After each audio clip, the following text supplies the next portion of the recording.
গুরুত্বপূর্ণ জিকে প্রশ্ন ও উত্তর।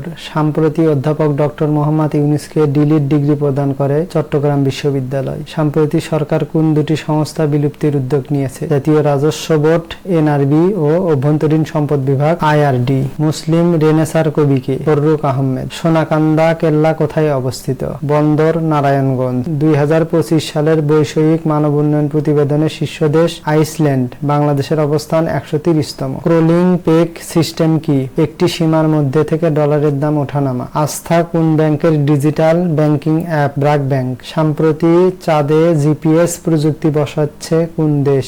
স্পেন। নাম Lupin. ICC test allrounder ranking এ দ্বিতীয় স্থান অর্জন করেছে বাংলাদেশি কোন ক্রিকেটার? মেহেদী হাসান মিরাজ। যুদ্ধবিরতি নিয়ে রাশিয়া ইউক্রেন কোথায় সরাসরি আলোচনায় বসবে? ইস্তাম্বুল, তুরস্ক। সম্প্রতি আইসিসি এর মাস সেরা ক্রিকেটার নির্বাচিত হয়েছে কোন বাংলাদেশি ক্রিকেটার? মেহেদী হাসান মিরাজ। বিশ্বে দরিদ্রতম প্রেসিডেন্ট হিসেবে খ্যাত কে? উরুগুয়ের সাবেক প্রেসিডেন্ট হোসে মুহিকা। সোনাদিয়া দ্বীপের অবস্থান কোথায়? কক্সবাজার। জি-10সি যুদ্ধবিমান কোন দেশের তৈরি? চীন। কোন সংস্থা 15 মে আন্তর্জাতিক পরিবার দিবস ঘোষণা করে? জাতিসংঘ। বাংলাদেশের আধুনিক ভাস্কর্য শিল্পের পথিকৃৎ নভেরা আহমেদ। 2025 সালের স্মার্ট সিটির সূচকে শীর্ষ শহর কোনটি? জুরিখ, সুইজারল্যান্ড।